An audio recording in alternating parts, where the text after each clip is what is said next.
Shalom. Selamat malam Bapak Ibu, Saudara-saudara yang dikasihi Tuhan Yesus Kristus. Kita jumpa lagi dalam renungan malam.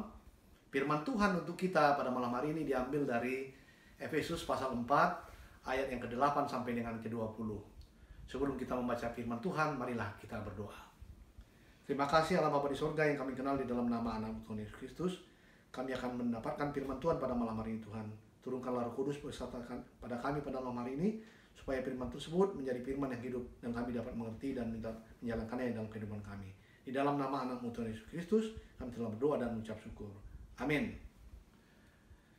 Beginilah firman Tuhan bagi kita, tertulis di Efesus 4 ayat 8 sampai 20. Itulah sebabnya kata Nas, tak kala ia naik ke tempat tinggi, ia membawa tawanan-tawanan, ia memberikan pemberian-pemberian kepada manusia.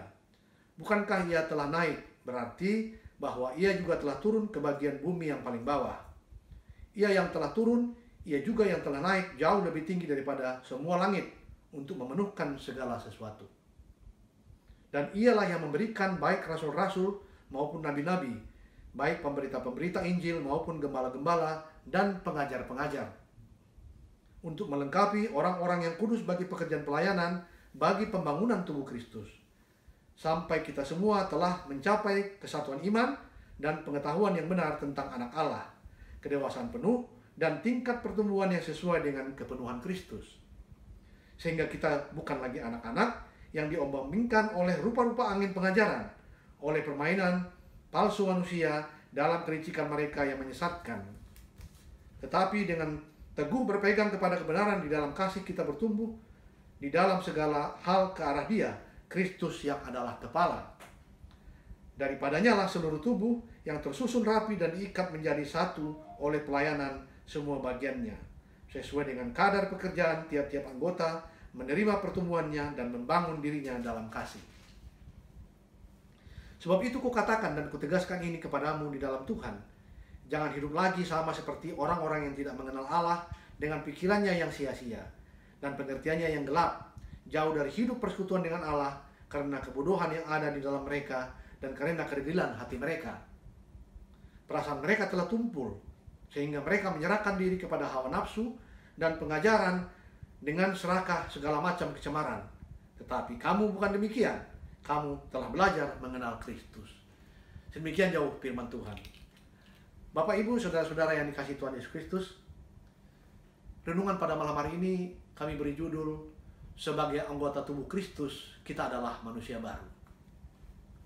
Kalau kita membaca kitab Efesus yang kita renungkan pada malam hari ini, fakta menunjukkan bahwa kitab ini merupakan kumpulan surat-surat penggembalaan yang dituliskan oleh Rasul Paulus kepada jemaat di Efesus pada saat dia dipenjara pada saat itu di kota Tarsus. Jadi surat-surat Paulus ini dia tulis di dalam penjara kepada jemaat di Efesus. Surat-surat Paulus kepada jemaat di Efesus ini berhentikan isinya mengenai nasihat, perintah, himbauan untuk hidup di dalam Kristus.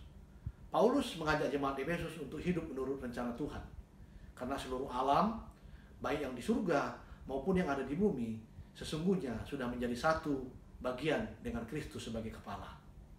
Nah, pasal 4 yang kita renungkan pada malam hari ini merupakan bagian dari inti nasihat Paulus kepada jemaat di Efesus, bahwa apabila mereka menjadi bagian dari anggota tubuh Kristus, sesungguhnya jemaat Efesus juga akan mengalami pembaharuan sebagai manusia baru di hadapan Allah.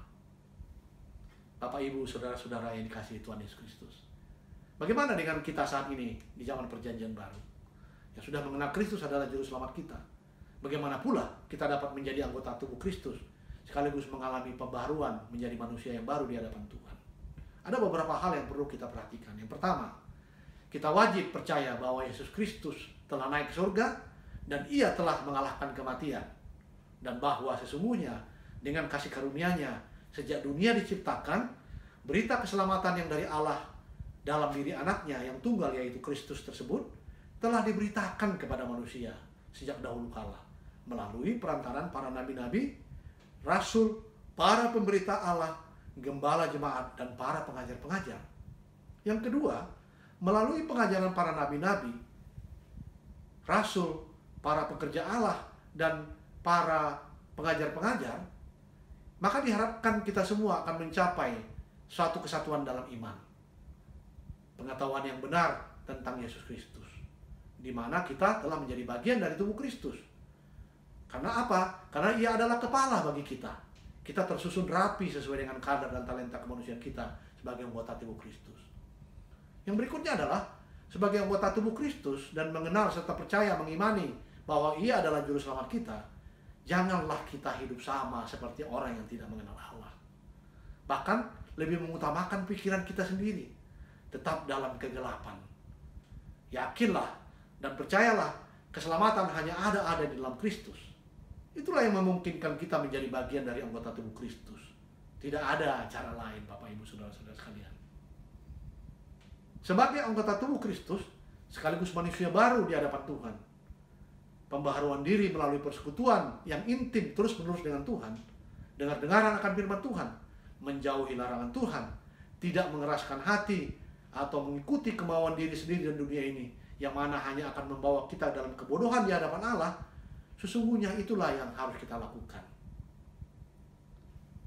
Yang terakhir, sebagai anggota tubuh Kristus dan orang yang selalu ingin menjadi manusia baru di hadapan Allah, maka kedegilan hati, menjauhkan diri dari hidup dalam persekutuan dengan Tuhan, hanya mengejar hawa nafsu, hidup serakah, masuk dalam kecemaran, harus kita jauhi, dan tidak menjadikan semua kebiasaan itu sebagai pola hidup kita selama hidup di dunia ini.